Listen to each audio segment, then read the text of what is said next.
Bonjour les amis, comme je l'expliquais dans une vidéo précédente, j'ai racheté un iPad et donc on va le déballer tous ensemble. Alors évidemment, l'iPad tout seul, ça n'existe pas, il faut évidemment aussi forcément le Pencil qu'on va déballer comme ça. Donc c'est toujours une boîte Apple, c'est toujours le même principe. C'est bourré de plastique dans tous les sens, mais c'est très joli. Donc on enlève ce petit plastique et puis on trouve toujours pareil, le même principe des boîtes Apple. Si je tire dessus, alors comment ça va se passer? C'est encore la bonne nouvelle. Voilà, il faut tirer dessus comme ça. On découvre une boîte toujours pareille, à la fois minimaliste et qui laisse tout tomber. Donc voilà, c'est prévu pour être déballé à plat, a priori. Hein. Donc le stylo est là, le fameux Pencil. Il est lui-même emballé dans un petit morceau de plastique. C'est le Pencil 2. On le mettra tout à l'heure, on l'appairera tout à l'heure avec l'iPad. Et puis, on va s'attarder une seconde quand même sur la dock, uniquement parce qu'Apple l'a mise. Hein. Et voilà, c'est vraiment minimaliste, ça explique plein de choses. Évidemment, si je le mets sur l'iPad, il se recharge, et en plus, il s'appaire tout seul. Et puis, j'ai un certain nombre de modes, etc. Voilà. Et puis, toujours pareil, dans toutes les langues de la Terre, ou presque, ça nous raconte que c'est très bien. Voilà. Donc ça, c'est pour le Pencil. Il y a également, forcément, la possibilité, ou presque l'obligation, de prendre une cover, comme ils appellent ça, ou Smart Folio. Et donc, pareil, on va ouvrir ça. Pourquoi je l'ai prise? Parce qu'on ne sait jamais, parce que c'est toujours pratique d'avoir quelque chose pour utiliser l'iPad, ou transporter l'iPad rapidement, ou sans trop de problématiques, et voilà. Là encore, quelque chose de très très très minimaliste. Hein. Qu'est-ce que je remarque quand même? Que c'est toute cette partie-là qui va être collée derrière. Les précédents iPads, pendant longtemps, les iPads ont eu ici une espèce de magnet sur le côté, et maintenant, ça protège également l'arrière. Donc voilà. Je l'ai pris, alors j'aurais pu prendre d'autres couleurs, je l'ai prise en gris, parce que je trouve que c'est très sobre et c'est très bien. Maintenant qu'on a déballé les deux accessoires, on va s'attaquer à l'iPad, c'est-à-dire le principal. L'iPad lui-même, il n'y a pas de surprise, c'est toujours le même genre de boîte, c'est toujours le même principe chez Apple. Quand j'avais déballé mon Apple Watch, j'avais eu des problèmes à ouvrir la boîte. On va voir ce qu'il en est avec cette boîte-là. Est-ce que je vais avoir... Alors, on m'a dit dans la vidéo, je vous mettrai un lien bien sûr, qu'il suffisait de laisser tomber, entre guillemets, à plat le truc. Ça n'a pas l'air de vouloir. Alors, est-ce qu'il y a des scotch ou des accroches? Non. On continue. Et ou bien je suis pas doué, ou bien j'y arrive pas, ou bien c'est mal foutu, mais ça n'a pas l'air de vouloir venir. C'est compliqué quand même leur affaire. Donc, je sais pas comment font tous les gens qui font des déballages. Moi, je vous dis, j'y arrive pas. Voilà. Tous les gens qui font des déballages chez Apple, ça s'ouvre tout seul du premier coup. Alors, ou bien ils font des tonnes de montage, mais là, vous voyez, je laisse, je fais rien, je bouge un peu, ça a l'air de bouger, c'est pas terrible leur affaire quand même. Donc, on laisse comme ça, puis on va bien voir. Alors, ou bien les gens montent, moi, vous voyez, je vous fais pas de montage, hein, c'est du direct, ou les conditions du direct. Donc voilà, il faut juste tirer dessus, ça a l'air de venir, là, par là. J'allais dire... Voilà. Donc, qu'est-ce qu'on découvre? Évidemment, l'iPad lui-même, dans son petit papier, et à la prise en main, là, parce qu'il y a longtemps que je n'avais pas pris un iPad en main, à la prise en main, je vais vous dire ce qui me frappe au premier regard, c'est la finesse. À la prise en main, là, on a un iPad qui est très très très très fin. Incroyablement fin, et exactement comme quand j'avais déballé mon iPhone, ce qui me frappe, c'est aussi la densité. C'est-à-dire que c'est à la fois petit et fin et assez lourd. Autrement dit, on a l'impression, et c'est pas qu'une impression, de la qualité. Alors, voilà donc, on enlève le plastique de protection. Et évidemment, on a toujours ce même principe d'un écran géant dans la main. Pas mal du tout. Alors, je passe sur l'arrière, le fameux lidar dont tout le monde a parlé, qui en fait ne sert strictement à rien ou pas à grand chose actuellement.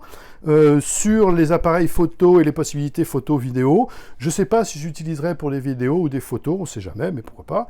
Et puis on va allumer, alors le bouton d'allumage, il est là, ici au-dessus. Hein. Et puis voilà ce qui se passe quand on allume dessus. Hop, faut allumer assez longtemps, faut appuyer assez longtemps. Et voilà, et puis on va démarrer. Alors pendant que ça démarre gentiment, on en profite pour regarder la boîte. Alors toujours pareil, de la dock, on ne reviendra jamais assez sur cette dock à la fois totalement indispensable, je veux dire juridiquement ou quasiment, et presque totalement inutile du point de vue de l'usage, mais elle est là.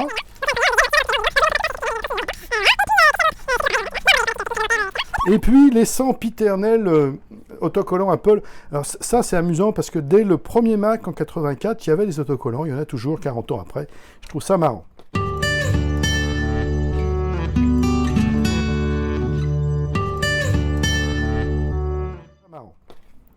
Et puis on trouve aussi, et voilà une des grandes révolutions de l'iPad Pro première et deuxième génération, enfin une connectique en USB-C. Alors évidemment, certains diront que c'est pas forcément mieux que le Lightning, c'est vrai, du point de vue technique peut-être, quoique ça doit être évidemment meilleur sur les taux de transfert, mais surtout ça permet d'être dans les standards, et ça n'a l'air de rien, mais on va voir que ça va permettre de brancher plein de choses à l'iPad Pro, en particulier des disques durs externes ou des clés USB ou des choses de ce type-là. Voilà, donc un fil de recharge en USB-C. Je ne pense pas que je l'utilise beaucoup, parce qu'en fait j'en ai déjà un ou deux, donc j'en ai déjà plusieurs, donc je ne vais pas l'utiliser, mais on l'a déballé. Et puis on trouve également, et ça je l'utiliserai, un chargeur en USB-C, et qui, alors c'est marqué là tout petit, mais je vais vous le lire, qui en fait est un 18 watts, donc un peu plus puissant que le traditionnel ou le sempiternel 5 watts, et puis il doit être en 3 ampères, c'est-à-dire qui permet des recharges correctes, et comme c'est de l'USB-C, c'est donc du standard, donc je vais pouvoir l'utiliser pour plein d'autres choses. Donc, on débarrasse tout ça, et puis on va s'intéresser à l'iPad, alors évidemment, dans toutes les langues, en veux-tu, en voilà, et puis on y va comme ça. Donc vous savez que j'ai l'habitude de mettre mes matériels en anglais, donc je reste en anglais. En revanche, je suis en France.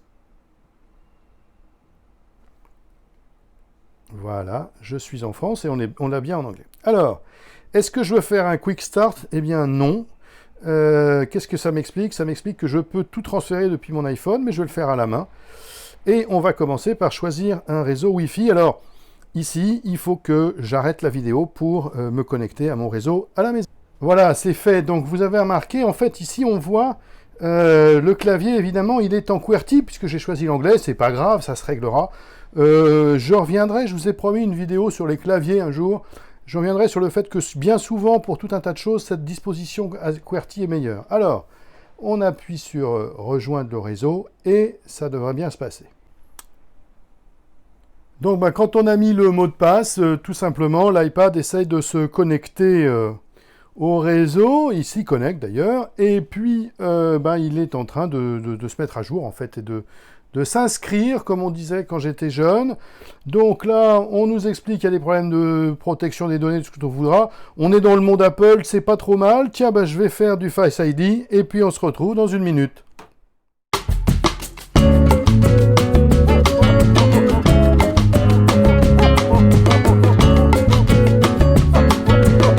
Donc voilà, on a mis son mot de passe, j'ai mis mon mot de passe, j'ai fait la double authentification.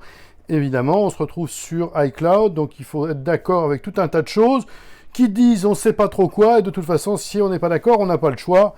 Donc la réponse, c'est forcément oui. Et là, effectivement, il va faire ce que techniquement on appelle l'inscription du Mac, enfin de l'iPad dans le système, et il va rattacher mon iPad à mon compte, ce qui est finalement assez pratique. Pour tout vous dire, tout le monde fait ça. Mais c'est très pratique parce que ça permet de créer une certaine fluidité entre le Mac, l'iPhone, l'iPad, tout ça est très bien. Et puis, ben, vous voyez, ça prend un certain temps, donc ben, on va accélérer évidemment. Tout ça pour la vidéo. Alors, est-ce qu'il faut faire un backup? Voilà la question. Eh ben, ah oui, il ne trouve pas de backup. Eh ben, tant pis. J'avais demandé, vous savez, à restaurer le plus backup, il ne trouve pas, ben, c'est pas grave. On met un nouvel iPad, et puis c'est pas compliqué. Évidemment, pourquoi il n'a pas retrouvé les données de l'iPad précédent? Tout simplement parce que non seulement je l'avais déconnecté de mon compte, mais j'avais également effacé toutes les sauvegardes. Donc ici, on me demande le mot de passe de mon Mac. Et ben, c'est parti, parce qu'évidemment, tout ça, ben, ça marche avec iCloud. Donc, il faut mettre des mots de passe dans tous les sens. C'est un peu long, mais finalement, bon, bah, c'est la vie. Hein. Et ben voilà, ça y est, tout est fait. Donc, il me demande de rester ça à jour. On fait continuer, évidemment. Est-ce que je mets les services de localisation? Allez, on va les mettre, c'est pratique. Est-ce que je mets Apple Pay? Ben, on va mettre non, et puis on verra un peu plus tard si j'en ai vraiment besoin. Screen Time, j'en ai pas besoin. Et est-ce que j'envoie les analytics à Apple? Est-ce que j'envoie les données d'Apple? Ben, pas pour le moment. Voilà. TrueTone, en revanche, on va le prendre. C'est ce qui fait l'adaptation à la luminosité ambiante. Et puis, ben, moi, je choisis le thème clair et pas le thème foncé. Et puis après, ben, on explique, et ça, c'est le déroulement de la séquence d'installation. On explique les nouvelles fonctions d'iOS. En fait, pas d'iOS, justement, d'iPadOS. Voilà. Bienvenue sur l'iPad, et voilà, on y est, c'est fini. Donc on a mis des montagnes de mots de passe, on a mis un certain nombre de choses, et finalement, ben, on se retrouve avec la version de base, les logiciels préinstallés. Alors, on peut en faire le tour. Hein. Les logiciels préinstallés, grosso modo, c'est les mêmes que les logiciels de l'iPhone. Hein. Je vois qu'ici, il a mis la partie Keynote, enfin Numbers, Keynote, etc. Et puis, il a mis GarageBand. Alors, il y a également, normalement, ici, iMovie. Il n'est pas mis, mais je vais l'ajouter. Et puis, ce qui est intéressant, c'est qu'il y a évidemment Files. Alors, l'iPad, il est intéressant aussi, parce que si on le met à l'horizontale, on voit qu'il se comporte quand même de façon assez différente, et que là, pour du coup, contrairement à un iPhone que j'aime pas du tout utiliser à l'horizontale, finalement, ça peut s'utiliser assez facilement à l'horizontale. Donc, mais surtout, cet iPad, je veux l'utiliser en complément de mon ordinateur, donc on va connecter un clavier et une souris, puisque maintenant, c'est possible. Donc, pour connecter un clavier et une souris qui implique en réalité d'utiliser l'iPad comme une sorte de complément à un ordinateur, ben, il faut un support, et donc ben, j'ai choisi ce support-là qui va être sur mon bureau, et qui permet ben, de mettre l'iPad alors à l'horizontale comme ça, ou évidemment à la verticale comme ça. Ah bah tiens, il s'éteint, bah oui, il s'éteint parce que voilà, à l'horizontale ou à la verticale. Et puis alors ici, ben, vous ne l'avez pas vu, mais il s'est déverrouillé tout seul, parce qu'évidemment c'est Face ID qui déverrouille. Et je vais pouvoir mettre devant ben, le fameux clavier Logitech MX Keys, hein, que vous connaissez déjà pour ceux d'entre vous qui ont vu mon déballage. Et puis, donc on va zoomer un peu comme ça dessus, voilà. Et puis je vais connecter aussi une souris. Et la souris, en réalité, c'est une MX Anywhere de Logitech également. Alors, la souris, je l'ai depuis longtemps. Vous savez, pour ceux qui ont suivi mes aventures avec mon ThinkPad, que je l'utilise sur le ThinkPad. Et donc, on peut la connecter à plusieurs appareils. Et ici, il me reste une position libre, et je vais l'utiliser pour l'iPad. Voilà, donc ben, on va connecter tout ça. Bien, donc ben, pour appairer, comme on dit, les deux choses, là, je branche mon clavier MX Keys. J'appuie sur la touche qui va bien, que j'ai choisie, et je le mets en détection, et puis j'active le Bluetooth, et là, il me trouve le clavier, donc je le sélectionne, et il me demande d'entrer un code, hein, ici.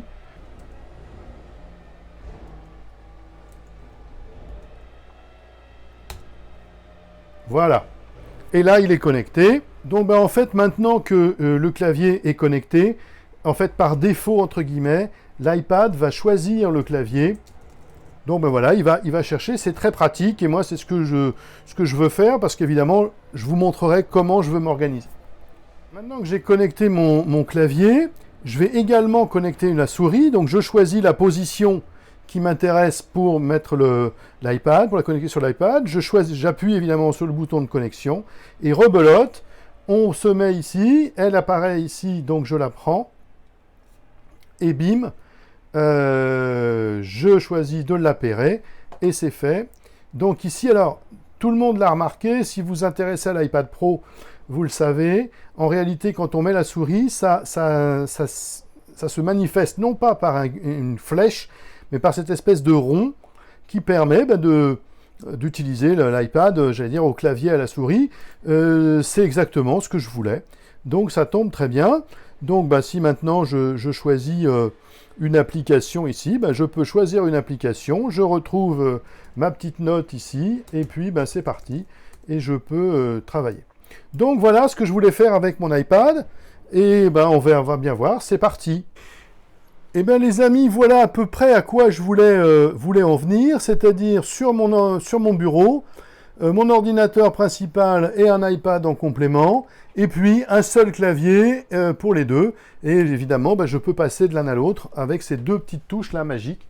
Hop, si je fais ça ici, le clavier, il part pour l'iPad, et si je reviens ici, le clavier, il part pour mon ordinateur. Donc les amis, à bientôt, et puis j'espère vous retrouver très vite en vidéo.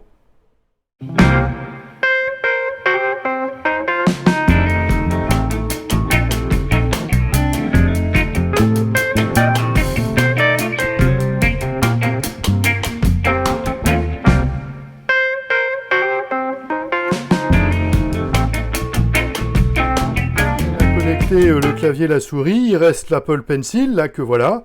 Et donc lui c'est facile, il suffit de le connecter comme ça, de le coller comme ça, et bim, il est reconnu immédiatement. Donc on est d'accord, il y a plein de fonctions, c'est super chouette, et c'est fait. Donc l'Apple Pencil, lui, effectivement, on peut l'utiliser également. J'ai pas l'intention forcément de l'utiliser beaucoup, mais peut-être que ce sera intéressant de l'avoir. Alors, puisque je vois qu'il a 3% de batterie, je remarque qu'ici la batterie est pleine, que je ne l'ai jamais rechargée, elle est à 88% là, et là elle est à 3%. On va le laisser se recharger gentiment, et puis voilà.